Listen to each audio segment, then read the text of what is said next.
Welcome to the Cyber Insights Podcast, brought to you by the Greater Washington, D.C. chapter of ISACA. I'm your host, Jim Wiggins, joined today by my co-host, Mr. Altan Bulut. Our guest today is Miss Elizabeth Ryan, sometimes goes by Liz, and we'll be discussing navigating the evolving threat landscape with effective IT audit. Let's get into the show. Well, welcome everybody. Jim Wiggins here. And Altan, how are you doing today? Yeah, doing great, Jim. Really excited to have Liz on this episode and really excited to get going. Absolutely. So Liz, how are you doing? I'm doing great. Thank you. Awesome. Yeah, perfect. Well, we're really excited to have Liz with us here today. Liz Ryan is a leading audit and risk management executive with expertise in governance, risk and compliance.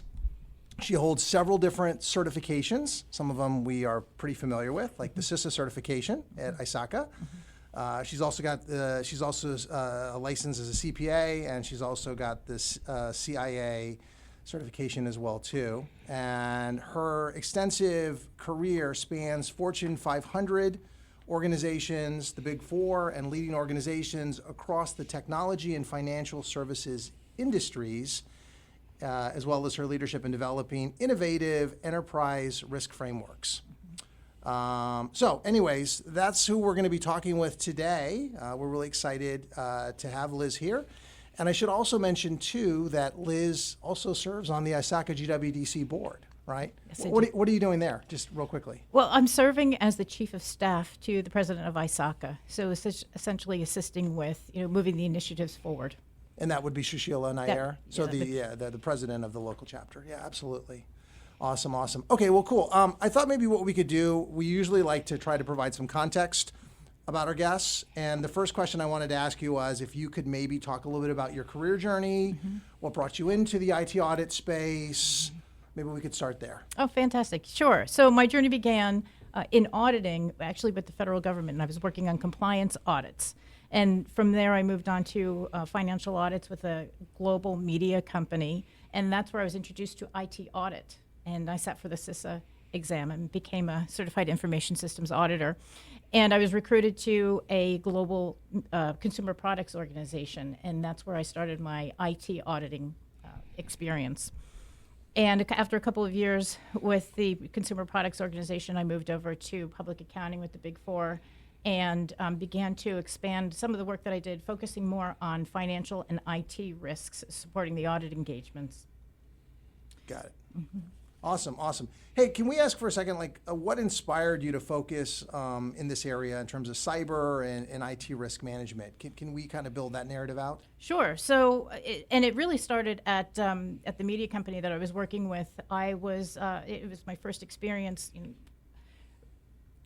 reviewing a data center and understanding, how technology was actually supporting the IT, risks that I was auditing. And taking it from there, as I began to learn more and more about IT auditing, cybersecurity is what began to fascinate me. And I began to understand how it intersects between technology and strategy, and in some ways even through human behavior. So the evolution of threats, early on when I started, from the networks, moving through, today's vulnerabilities and AI-driven risks, this just makes it a dynamic and impactful field, and that's what made me interested and continues my interest today.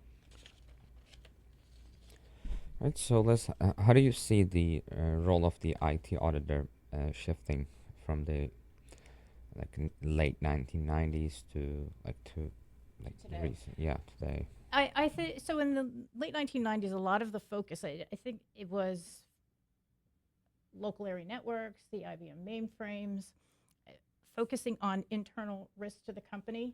Whereas now, as IT has expanded and has auditing has grown and systems have moved out to the cloud, a lot of the focus now is moving to third parties.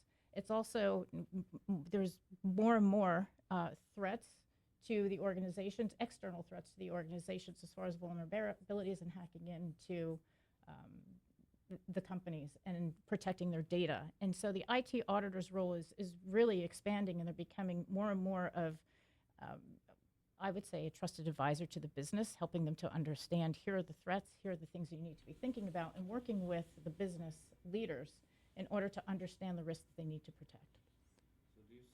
Is it more of a challenge in terms of as the responsibilities become more complicated, and then the landscape becomes a lot more diverse, like maybe to specialize as an opportunity, or maybe like trying to be jack of all trades might be challenging for a lot of professionals. I too. could imagine, Yeah. yes, I think the number of threats out there and the changes to the threats. So, for example, there's the cybersecurity risks, there are AI risks, and which would be, in some ways there's an intersection, but they're also very different. And so you can focus on cybersecurity, and it's really a matter of staying on top of, it changes so rapidly, and staying on top of the rapid changes and understanding what you need to do to protect the organization, the data, and from cybersecurity, from AI, and then it even expands into third parties. And so, yes, there are a lot of different segments that you need to you need to know and understand in order to identify the risks and mitigate those risks. Yeah. Can we talk about regulatory aspects? Sure. So, GDPR is there. The SEC recently put out a new set of cyber rules. How does that affect the audit orientation or the way they go about it? Any thoughts on that? Well, from a GDPR perspective, yes, you're going to. It's not just it is GDPR, but that's also expanding, right? And so now we're moving into, New York State has their own regulations, California has their regulations, and the other states are working on. Many of them are working on regulations, and so it's really a matter of understanding. It's getting your arms around what are the regulations and how do they impact you, and where do you need to make sure that you're aligned with them. So it's understanding the regulations, and then the SEC requirement. So if you're a public company and there is a material breach, you are required. You have 4 business days, in order to notify the SEC. And so that's taking that. You need to make sure that you're focused on, do we have incident response, and what is that comprised of, and focusing on identifying and testing the incident response plans. So how does the audit and the audit findings aspects really factor into the broader risk management ecosystem for an organization? Can you talk a little bit about that for a few minutes? Sure. So audit findings would be taken and integrated into the risk management process, right? So the risk management is being performed at, if you think of the 3 lines of defense, you've got the first line of defense would be the control owners, and I'm simplifying this. Second line of defense might fall under risk management, and the third line of defense would be internal audit. And so internal audit performs their testing, it evaluates the controls, the effectiveness of the controls that are in place, and provides management with their findings. And those findings can be taken by management and integrated into that risk management plan. So if they have controls in place, maybe either A, they're missing controls, or B, maybe those controls are not operating as effectively as they can be. So internal audit's findings would then be integrated into the risk management plan. Understood. Altan, do you want to build on that? Yeah. So do you see the compliance requirements, especially the regulatory frameworks that come into effect, and especially with GDPR, as Jim brought up? Do you see those as like helping auditors, or maybe constraining? How do you perceive that from the perspective of an internal auditor? The frameworks or the regulations? So we're both. Like I would say some of them are kind of interwoven a little bit. So I think as far as the regulations are concerned, number one, it's getting your arms around what are all of the regulations that impact this organization, right? That would be step one. And then step two would be looking at, okay, once you identify the regulations that you need to comply with, then understanding if there are frameworks out there, and offered by NIST, so there's COSO, COBIT, NIST, ISO, there's lots of frameworks out there, and it's identifying which of those frameworks would apply to the risks that you've identified and the regulations that you need to comply with. And so I think they can help. I mean, the frameworks can actually help you, review. Be more systematic, perhaps. Yeah. It could give you a structure in order to manage those risks. Yeah. So having that regulation, do you think it helps with the auditors' recommendation being taken more urgently, or maybe a little bit more? Well, it does. It does help. If you are reviewing any findings that to help an organization comply with the regulations. I'm sure that would be, I mean, that's something that they would need to do in order to be in compliance. So from that perspective, it would help integrate, make sure that the audit findings are implemented and into the processes and procedures. Yeah. So have you experienced that in a case where there is no clear regulatory requirement for a control, but internal audit comes up with a finding and then presents that to the management, but there's resistance in terms of like, why do we have to do this type of questioning the rationale, like we don't have to comply with it. So in terms of that challenge. Sure. And that happens quite a bit. And where the way internal audit can manage that is identifying when you're doing your review or you're coming up with your findings, make sure that what you're looking at or find a way to link your findings to the business objectives. And here's why this is going to help you to meet your objectives would be one way to manage that. And offering, insights, advisory type comments is something that sometimes there could be pushback, but if you can show the value of what you are, of your finding, and then show them how it impacts the business objectives and how it can help you to be successful, then it's more likely, or that will help you or help the business to align with your findings. So do you think having technical expertise in a given domain would help auditors then, in that like maybe they're doing a cloud audit or maybe like Azure or AWS, something specific to it, to a given vendor's environment or something like that? Do you think developing that expertise for you, an IT auditor, would help them be perceived as more credible, even if there were no regulatory requirement to implement a control? Absolutely, because there are more control. I mean, controls are more than simply regulatory compliance. You have controls in place to help you to achieve your business objectives, and having that specific expertise, whatever that might be, whatever the auditor is drawn to, such as cloud or third-party cloud, absolutely, because you will then be seen by the business units as somebody with that expertise and somebody that they can work with. Or of an advisor than to just trusted advisor, yes, checking moving the box, right? And so yes, right. So it's more than right. You said the words check the box. So it would be evolving from check the box more to the trusted advisor, and knowing, for example, Altan, I know he's an expert in third-party cloud providers, and I know he's coming to do an audit, and understanding that the advice that you give will be coming more from an expert perspective. That makes a lot of sense. So let's, we've run down that rabbit hole pretty quick. Great discussion. Let's bring it back for a moment and talk about it from a big picture perspective. When you think about auditing today, where do you think the biggest challenges that organizations are running into issues as the threat landscape continues to evolve? Any thoughts on that? Oh, yes. Well, the top three, I wouldn't say these are the top three risks at all. There are many, many risks out there. AI, third-party vendors, moving over to the cloud, cybersecurity. There are a lot of threats out there. And so maybe we can talk through three of them, from an AI perspective, understanding. I know there's a lot around AI. There's, how is an organization using AI? How is, do you have policies? Do you have procedures? Are you directing business functions on how they should be using AI, and understanding the risks of using AI, making sure that professionals are, if there's an AI program, let's make sure that it's a program that's been approved by the organization, and not and somebody's not Googling ChatGPT and pulling information from the internet. That's number one. And making sure, understanding the data security of using AI. And then, of course, there's also examples, as we've seen, deep fakes, right? How do you know what's real, what's fake? You could be on a Zoom. Everybody, I think a lot of people have heard about the Zoom calls, where AI is getting so good at this point that you could have somebody on a Zoom call and not realize that this is an AI rather than an actual person. There's voice technology, there's video technology, and so to wrap up AI, there are a lot of emerging threats around AI, and understanding how that works, and understanding, A, how to use it in your business, and then B, what are some of the risks as far as deep fakes or other areas of fraud that could occur.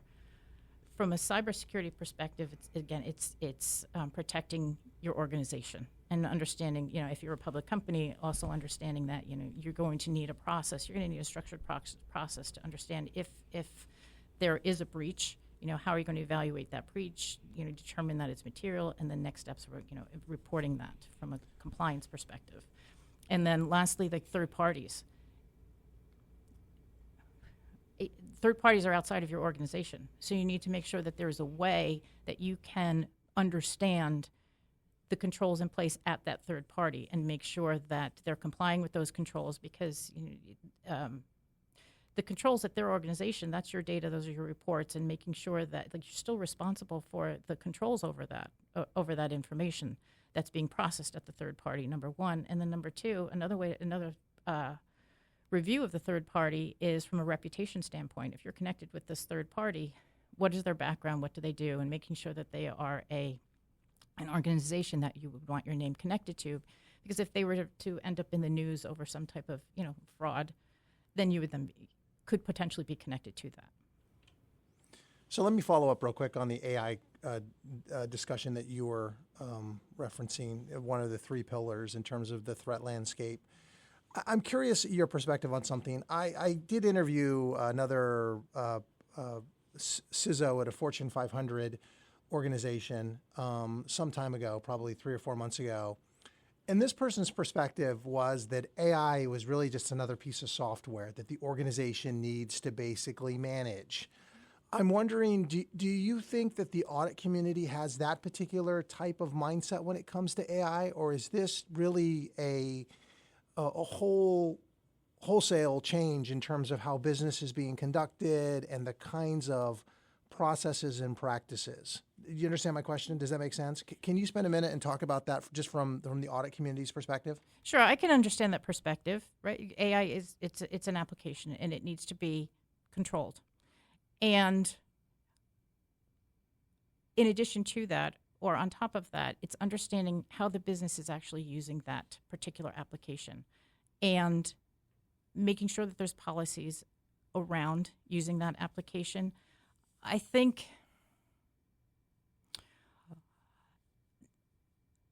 where this evolves is, folks in the business might, or they would need an understanding, they would need some training and awareness of understanding that, putting your data into AI and whatever your tool might be, that can go out to the internet, and then all of a sudden your private data is available publicly.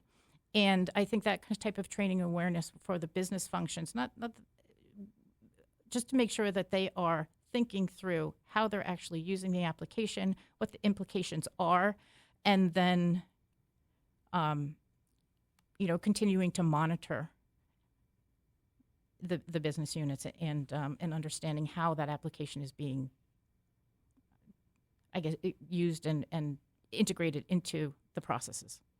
So maybe if you want to take a look at if there's any fundamental difference between AI and the rest of software applications in terms of how that would impact the operations of a business. Is there any perception that you see that it might be a landscape shifting change, or that would fundamentally alter how people view what their role is and how things might change? And then the auditability of AI itself is quite different than traditional software, so you can't easily understand why it did a certain why did it give a certain response to a given prompt, for example. And then a lot of people are very enthusiastic about integrating AI to everything. Mm-hmm. So how do you view that dichotomy between AI versus the traditional application? Evaluated.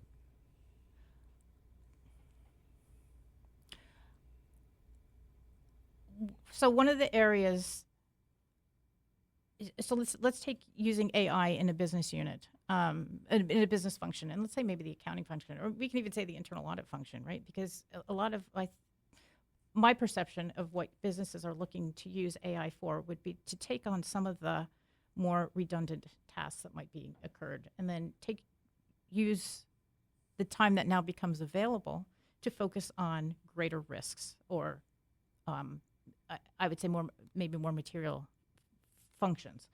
And what you need to understand is how there would need to be a lot of testing around AI to understand the output of AI and make sure that the output is correct.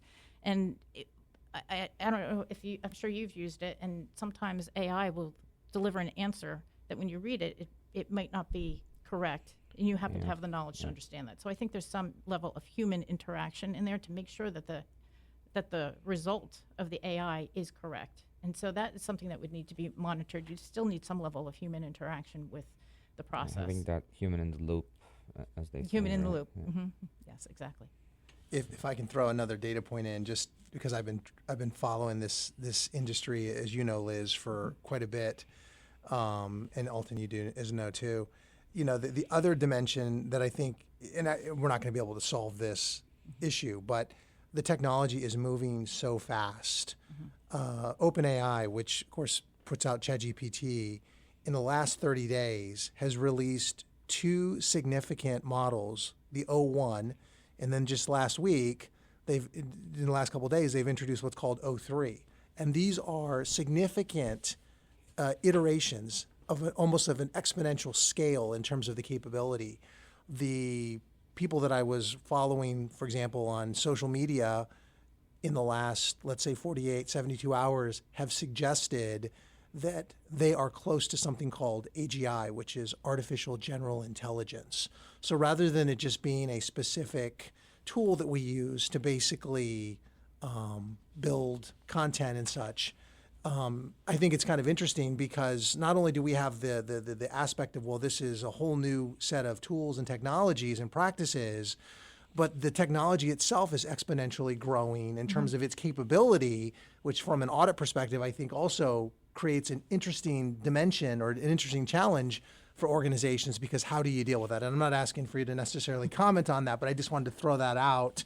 We'll probably be having you back in another 30 days or 60 days and talking about now that ChatGPT has taken over the world, what do we do next, right? Anyways, I just wanted to throw that out there. I thought it was an interesting data point. Okay, any comments on that? Any thoughts? I think it continues to evolve, and you need to stay on top of it. It's a lot of learning, and that's actually, so back to your first question, you know, what draws me to IT auditing and cybersecurity and this, it's the continual change, continual learning. Absolutely. So Liz, let's talk about the next area I wanted to kind of delve into, which was trying to share insights into building audit frameworks that address complex risks. You kind of alluded to some of this stuff when you were dealing with, for example, third party, when you were talking about cybersecurity.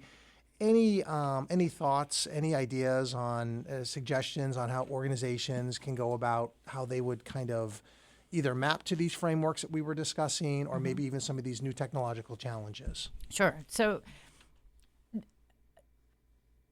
identify your focus, right? First of all, you know, what is your focus area or your scope, right? And doing it, make sure you have an inventory of everything that you're going to be focusing on. And I would begin with a risk-based approach. You do your inventory, you prioritize your assets, your systems, your processes, your data, anything that could significantly impact the organization.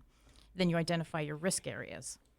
And then if you're looking at cybersecurity, then you might integrate some level of, you know, threat identification, right? So understand, you know, what do we need to be in place in order to identify threats, know that they're coming, some type of monitoring in place, and just add that on top of or within your risk assessment or within the framework, or maybe identify a framework that speaks specifically to that and integrate those types of, you know, control mitigation procedures. And then work closely with the business owners, right, and understand what their concerns are, what their knowledge is, and integrate that into your risk framework. And so pulling it all together, like you might start with, you know, maybe you start with a general risk framework, and then if you say, okay, now we're going to go into, I'll say cybersecurity as an example, then maybe you pull the cybersecurity framework and layer that on top and make sure that you've got the controls in place that will help you to mitigate any risks that you're finding in the cybersecurity arena. And then thirdly, make sure as you're pulling together your risk assessment, or if you're looking at, how you are, managing the risk within your organization, make sure that any stakeholders, any key folks within your organization or the business unit leaders that you would work with, that they are also involved in the process so that they can give their input and things that are impacting them. I did want to do a quick follow-up on something. You kind of alluded to something that percolated in my mind when you were discussing it, and it's this idea of enterprise risk management. And as you talked about, cyber as kind of a silo, or that's how you were that's how I was kind of absorbing your response. Are you seeing that a lot of organizations are following such an idea of really looking at risk from an enterprise perspective, and then cyber basically feeds into that, or is that really more of an advanced concept that organizations are still trying to figure out how to grapple with?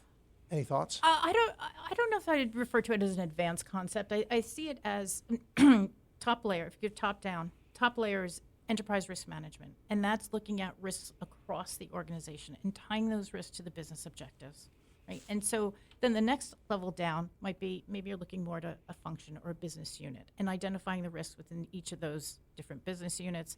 Next level down, you might be looking within that business unit, what are the things that we need to incorporate into this risk management process? So there's enterprise risk management, there's operational risk, there's IT risk, there's all types of risks that all fall under the umbrella, in my perception, of an enterprise risk management process or assessment.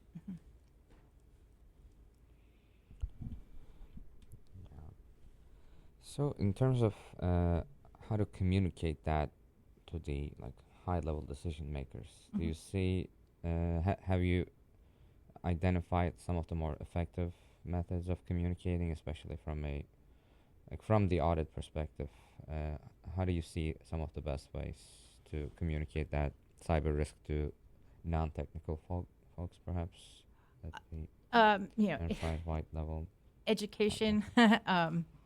Inform, educate, I look at inform, educate, and empower, and it's a matter of, continual conversations. It's ongoing. It's not one communication, it's ongoing communication. So for example, from an audit perspective, when you talk about, you do your risk assessment, you identify the scope of your audits, or maybe you develop your audit plan for the year. It's identifying, okay, if we take cybersecurity, where does that fit within this plan? And explaining or communicating, how that impacts the business and why that's important to the business. And that's why we're looking at cybersecurity. And it's ongoing communication to the stakeholders, the business leaders, the board, the audit committee, and the business leaders, so that they understand, they're coming in to look at cybersecurity, and this is important because it impacts A, B, and C of my business objectives. So do you see the risk quantification or maybe qualitative assessments in terms of being more effective in communicating that to maybe translating that to somewhat financial concerns that business folks are more familiar with? Maybe do you think that might help? Identifying two specific concerns that they have, absolutely, that's a great way to go. Another way would be if you identify the risks within an organization, showing from a picture, either some type of a heat map or just a business analysis. Expected loss from a given scenario. Absolutely, and if you do a quantitative review of here's where we see a gap, right, and here's what the gap could cost you if you don't. So what of the risk? Okay. Yes. The so what, because make sure you can answer that question in every finding that you have. Answer the so what, and if you can quantify it, absolutely show them. Here's what the risk will cost you, or here's what the gap will cost you. Here's what's going to cost to fix it, and showing the return on the investment in fixing that particular gap. Yeah, definitely makes sense. Are you seeing that from an audit perspective, there's value in doing any kind of what do you call it? When you basically go and you figure out what the source of it was, when you do root cause analysis. Yeah, root cause analysis. Do you go to that level typically in the audit world, or are you more of the, Did you find, because a lot of auditors are like, well, just check the box, right? I checked it, there's this particular thing, but in a lot of cases, it sounds like when you're trying to articulate the value proposition back to leadership, you ultimately want to do root cause analysis as a way to kind of help them identify where the issue is. Yeah, exactly. Root cause analysis, understanding what's causing this is going to help. That's going to bring you to your solution, right? So what do we need to focus on? What do we need to fix?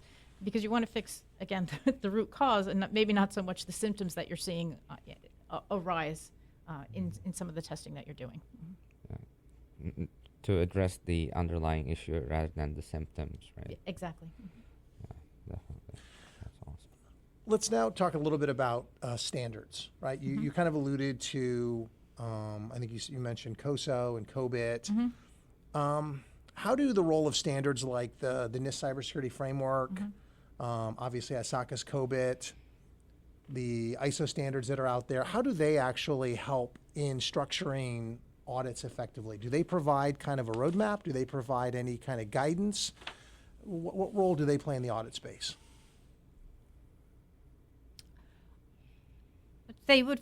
It depends, right? So, it depends on what you're looking at and why you're pulling in that particular framework. But for the most part, it'll give you guidance. It will give you a roadmap. It'll give you standards of what you're looking to achieve. This is what we're looking to make sure that is incorporated, and taking those standards and mapping your audit or your processes, your procedures, the controls, et cetera, against those standards will help you. That's where you identify what your gaps are. Like if this is a particular standard that you're looking to implement.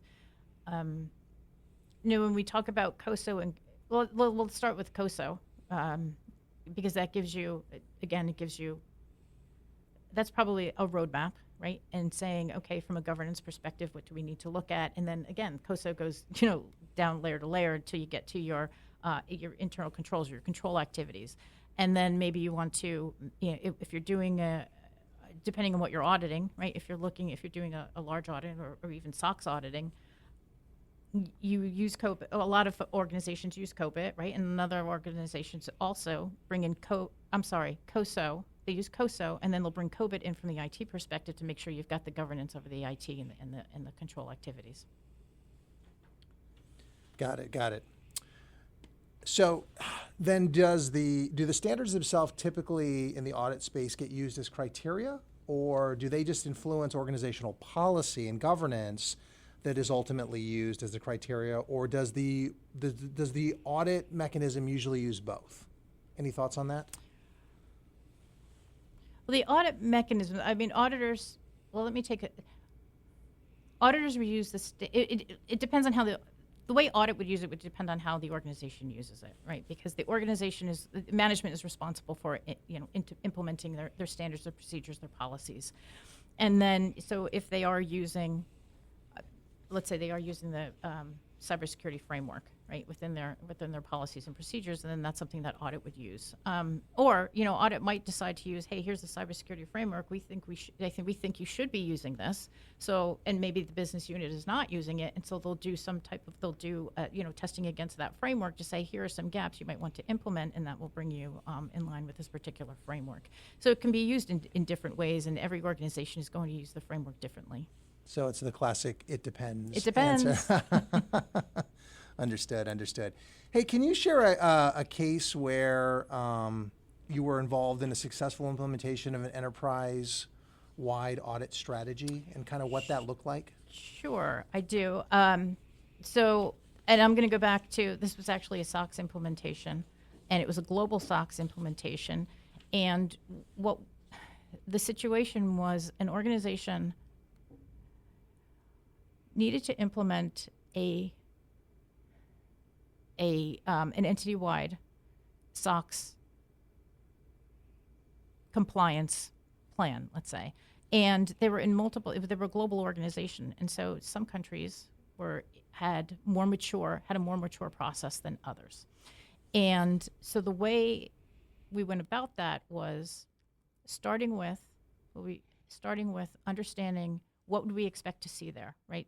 We'll start with the COSO framework and what do we expect to see for your entity level controls, and then moving down, then identifying what processes are involved.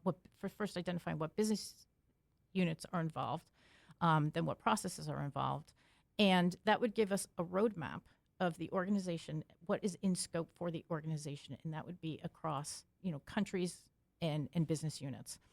And so once you understand what's in scope and all the different countries and all the different business units that are in scope, then it's a matter of, that's where you can start standardizing your processes and procedures and saying, this is what we expect to see. This is how we expect the process to play out, and these are the controls that we expect to see, and then taking that expectation and then testing each of the different countries and business units against that roadmap and identifying where your gaps are falling. And then what you can do there, and just given that it's if it's a global organization, clearly if you're working in another country, you need to take into consideration any types of differences in cultural and the way processes might be performed, and bake those into the roadmap. Any lessons learned from that experience?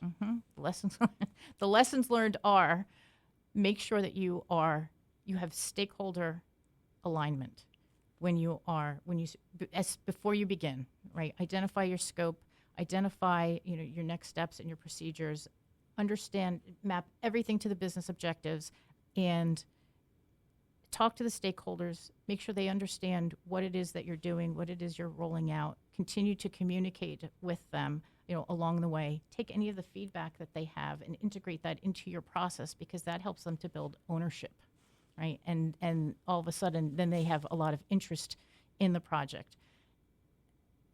That would be my number one. Make sure you've got the buy-in and the understanding, and that they're supporting you, because their support helps when you go out to the different business units. And then number two would be consistency, right? And in any way that you can build consistency into your processes, into the controls, is going to help from an organizational perspective, from an efficiency perspective. So, in terms of when an enterprise decides to adopt a new framework, or maybe a new policy to align with the framework, or get faced with a new regulation that they didn't expect, have you seen any patterns as like pain points specifically that enterprise struggle with in terms of getting that implemented and adopted across the organization? Like, do you see that coming from internal, maybe alignment problems, or maybe like technical implementation? Like, what do you see some of the most difficult parts? The first part is understanding what you need to comply with. Yeah. Exactly, specifically, right? It's understanding the regulation or understanding the framework that you're implementing, and making sure you understand what you need to comply with. What parts of the business are impacted, and that I think is number one. And once you've got your arms around that, then understanding from there, what do you need to integrate in order to comply with the regulation or with the new framework. So do you see the issue of maybe complying with everything, or adopting the framework entirely, or maybe just like, let's pick these parts and then just like maybe reconsider these portions because our business is unique? Those kinds of, do those things come up? I think it would be specific to your business, but it's also a risk-based approach, right? Understand what are the critical systems, data, processes, infrastructure, what are the critical elements of the organization, and beginning there. And if you're going to implement, begin it with your higher risk or your more critical assets and business units. So have you seen any effective ways to address conflicts maybe between different business units, maybe risk versus legal, or maybe some of the more risk-loving functions, maybe more willing to take risks, maybe some other functions that are not so, and then are by their nature risk averse? Have you seen any conflicts between units within a given organization? Or maybe best ways to address that, if so. Yeah. Well, I think it depends on how they're interacting. so if you have a business unit that's willing to take risks, you've got another business unit that's not willing to take risks. If they never interact, then Even if they interact, maybe those interactions are not always so fruitful. I mean, those things could happen, right? Yes. I think it's understanding. It's understanding the risk. It's understanding. I mean, when you do a risk assessment and you identify what your risks are, I mean, they're going to be. One of them is, do I accept the risk? Like one of the risk treatments would be, yes, I accept the risk, right? And so some organizations might accept more risk than others, and understanding that. And then I think from an internal audit perspective, perhaps challenging that if you think it needs challenging. And other organizations might say, no, I'm not going to accept the risk. I'm going to put as many mitigation procedures in as possible. And then again, that also needs to be looked at from a perspective of cost benefit of implementing controls, because you don't want to implement a risk mitigation strategy. You don't want to implement controls that are going to cost you more than the risk will cost you. Yeah, makes sense. Okay, so we've talked a lot about IT audit in kind of the operational aspect of an organization. Let's talk a little bit about emerging trends and looking into the future. So what do you see as the next big challenge in IT audit? We talked about AI, obviously. I'm sure that's probably going to be part of your answer, right? But maybe quantum, evolving regulations. Any thoughts on any of the new kind of things that auditors need to be potentially thinking about or potentially be factoring into their understanding kind of moving forward? Well, so yes, AI, I think we talked about AI already. Cyber, staying on top of cyber and all of the changing and continually evolving impacts and new ways of gaining access to an organization. Quantum computing, exactly. How you're protecting your data and the encryption of your data, and having computers out there that can, are getting faster and faster at learning the encryption codes. I think what all of these point to is continued learning. It's continued learning. It's continued staying on top of staying on top of a couple things. Industry trends, right? That might be just more a broader perspective, but also staying on top of, how is the threat landscape continuing to change, and what do we need to know, and how do we need to stay on top of these changes? Do you think that the role of the IT auditor is going to change with these new evolving technologies, threats? What is it going to look like in the coming years? I think it's going to look more and more. I think IT audits. I think their responsibilities are going to continue to grow. Their knowledge is going to continue to grow. They need to become more and more of as we talked about earlier, a trusted advisor to the business, and help the business to understand, here are the risks and here's how it can impact your business, and making sure that continual communication, making sure that you're building relationships within the business functions, and that they see you as that trusted advisor, and you can help them to continue to evolve as the threats and the risks evolve. So let me follow one quick thing. I want to just kind of build on something. So I've been in this space, at least the IT space, for almost 30 years. And it seems like every year I get dumber and dumber because the aperture relative to the body of knowledge continues to evolve, right? 30 years ago, I could say, hey, I was a pretty sophisticated, pretty knowledgeable IT guy, right? I couldn't say that today because everybody has to ultimately specialize. And Altan kind of alluded to this earlier with the need sometimes to almost bring in specialty. How does the auditor navigate that particular type of paradigm? Because you can't be a jack of all trades, right? Do you find that auditors are starting to specialize in a certain type of technology? Maybe you're the AI IT auditor, you know what I mean? Or any thoughts on how auditors can try to navigate those kinds of challenges? Because it's not going to get. We're not able to put the toothpaste back in the tube, right?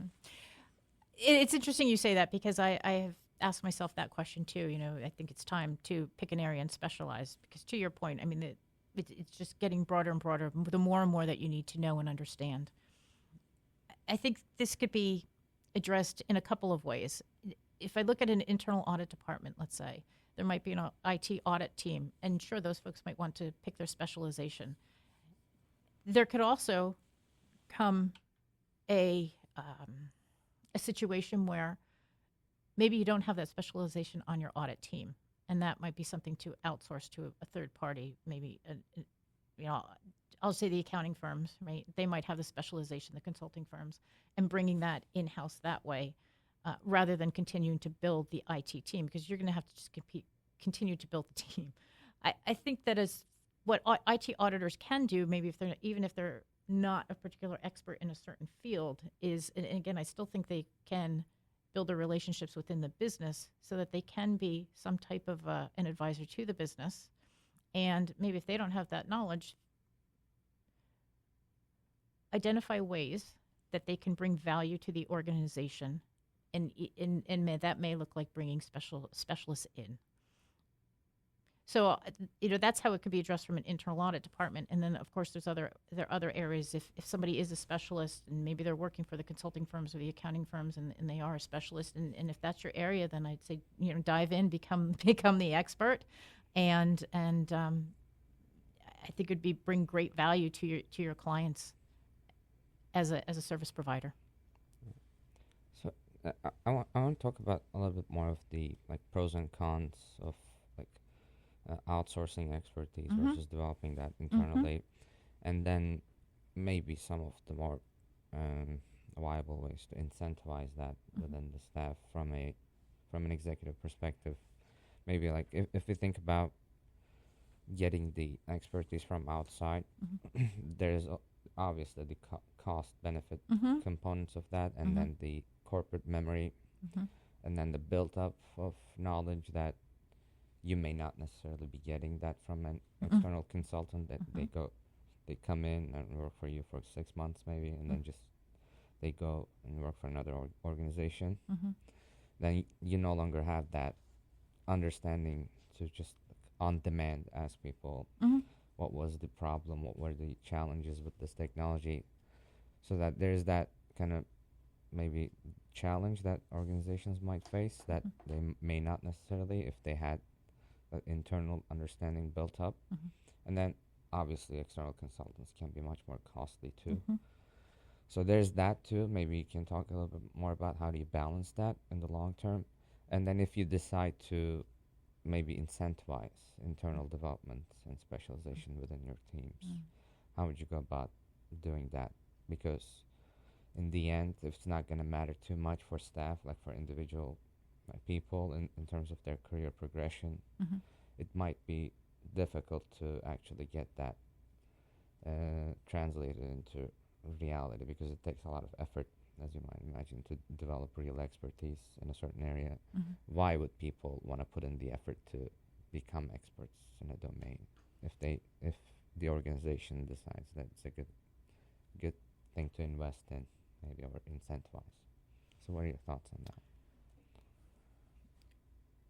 So an internal audit department they come in all shapes and sizes, right? So it's not it's going to depend on the organization as to whether there is the funding to grow internally, and versus bringing an outside provider.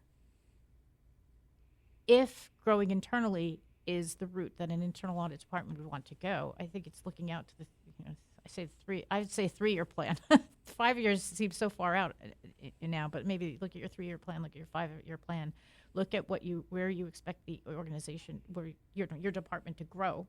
How do you expect it to grow? Where's the specializations that you would need? And then once you understand that, then it's identifying, are there IT auditors that do want to specialize, and support them from a professional growth perspective to grow their specialization. Okay. All right. Hey, so kind of building on top of that, let's assume you could get into a time machine and you could go back 30 years and you could talk to Liz Ryan, the 20-something-year-old version of yourself. what kind of skills or certifications do you think that you would suggest or recommend that you would, provide yourself or anybody coming up in the field guidance on in terms of where they should be focusing their efforts? Any thoughts? Well, 30 years ago, let's talk about the certifications that were out there, right? So, aging myself. The Certified Information Systems Auditor, right? And I would recommend that for any IT auditor. I mean, that's going to give you the strong foundation in IT audit. If, depending where you're taking your career, you could go, if you're staying if you're building your career in an internal audit department, maybe you want to look at the Certified Internal Auditor. From a technology perspective, CISSP, and perhaps, again, depending on where you want to take your career, C-risk. Then if you want to specialize, right, then you say, okay, where does your interest lie? Do you want to specialize in the cloud technology? And I know ISACA offers many foundational and specialized certifications in cloud. AI, I know there's more out there. Cybersecurity. So I would say pick your specialty and dive into it. Absolutely. I would pick focus on that certification, build the certification, build your knowledge, and I would say volunteer or find ways that you can work on those. So let's say cloud. So if there are audits out there where you're going to, audit a third party, or you're going to audit the systems that are sitting in the cloud and make sure that you're on those audits. And that's professional development, working with your internal audit team, your leader, your manager, and build the knowledge and build your relationships and continue to work within your audit department and within the organization, and so that people know that you are the person to go to and that you can help them, you can advise them, as they're working through the risks and controls. How about skills? Like, not something that's credential oriented, degree oriented, critical thinking, communication. What do you think are the top skills that somebody should really focus on trying to cultivate to be an effective IT auditor in the coming decade or so? I like critical thinking, absolutely. And you said it, critical thinking and communication from the perspective of, as you're interacting with, the business units, as you're performing the audits, making sure relationship building is perhaps where we'd go. Build relationships, communicate effectively, and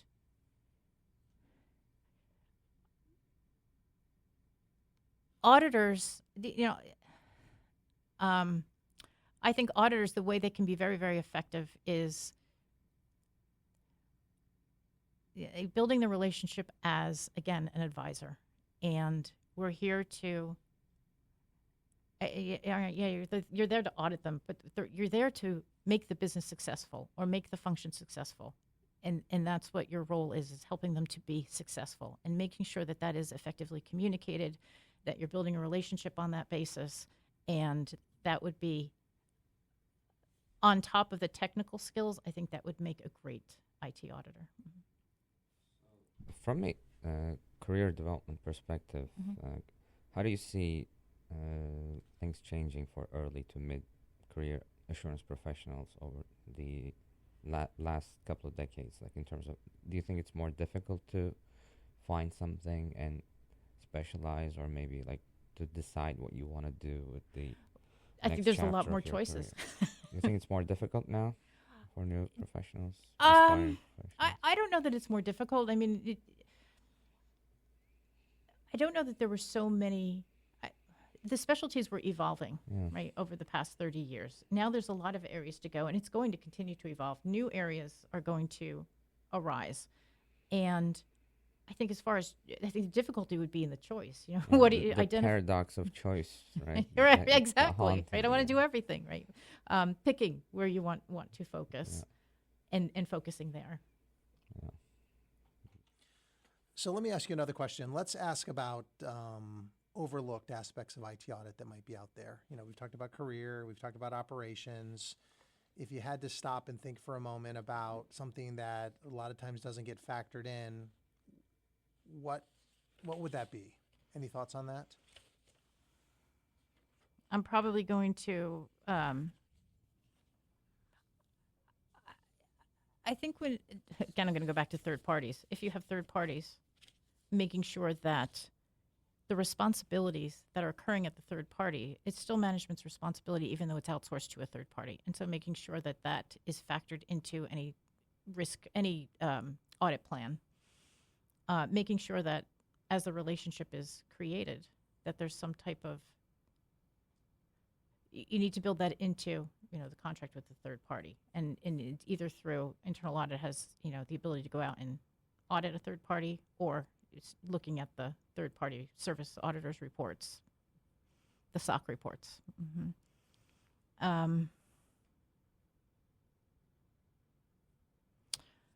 Let's see.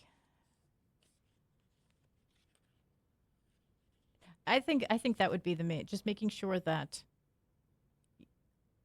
there's an understanding that you cannot outsource your responsibility over the controls, and making sure that that leadership management is taking responsibility for those controls, even though they're outsourced to a third party. So yeah, I mean, making sure that you retain the accountability and you recognize that you're ultimately responsible for a lot of those controls is critical. Makes a lot of sense. Yeah. Okay, so let's basically ask one final question, and then we'll get to kind of wrap up. Any thoughts, any ideas on how organizations can balance compliance, which we've talked a lot about, with proactive risk management? There seems to be this kind of almost like seesaw or kind of balancing act between those two things. Unfortunately, in our world, sometimes people think that audit and risk management are one and the same, but in reality, we know that they're kind of complements to each other. Any guidance on how organizations can kind of deal with that duality? Well, there's the duality. So I heard two things: the duality in risk management versus audit. I mean, so let me talk about that first. So if you take the 3 lines of defense model, and I'm going to go back to that, that's first line of defense is the control owner, process owner. They're responsible for the controls. Second line of defense would be some type of risk management role, who's responsible for effective challenge to the first line. And then the third line of defense is internal audit, which would be they have the oversight of lines 1 and 2. And so in integrating risk assessment with internal audit, that's a matter of, internal audit reviewing and assessing the overall risk management process. I mean, and that's the role. And internal audit does their own type of risk assessment when they're identifying their audit areas of focus, or their audit scopes, what they're going to, where they're going to perform their testing. And so, often it's working with the first, second lines of defense in order to integrate or make sure that, there's alignment between those. When it comes to compliance I look at as there are rules and there are regulations that an organization or a function needs to comply with, right? They have to do it. And I think so the way I look at it is compliance is integrated into your risk assessment process, because you need to take that into consideration as you're evaluating the risks against the business and what could potentially stop you from reaching your business objectives. Understood. Okay, so I wanted to give you an opportunity if you had any final thoughts, any final words of wisdom, any advice that you can leave with our audience. We've already talked about career development. We've already talked about, the role of the auditor both today and tomorrow. But if you could, have one final thought, what would it be? So one final thought would be highlighting 3 points and we've talked about this during our discussion, is from an IT audit perspective, make sure that you align your audit objectives with the business goals, the organizational goals, right, to bring value to the organization. Number two would be gain stakeholder alignment in what you're doing, in any initiatives that you're implementing, and because that will, if they're aligned, then it'll be easier for you to reach your goals and to be successful. And then thirdly, as far as ongoing and where is internal audit evolving to, it's monitor the industry trends and then monitor, I'd say, the emerging risks or the threat landscape to identify where it is that you might need to pivot or where you might need to focus to make sure that you're capturing those risks. Awesome. Thank you very much. So that's going to do it for today's episode. Altan, any final words of wisdom? It's been a fantastic conversation. I think it's an extremely relevant one for our core audience, right? Audit community, IT audit, ISACA's main audience. I'm sure we'll find it very interesting and relevant to their work. Absolutely. It's been really, really valuable. Thanks. Absolutely. Well, Liz, we want to thank you again for coming in and sharing your insights. And we want to direct all of our listeners to the ISACA-GWDC website at www.isaca-gwdc.org. There you'll find information about the chapter and all of the upcoming events that the chapter engages with. We look forward to seeing you at our next broadcast. Have a great day, everybody. Thanks so much.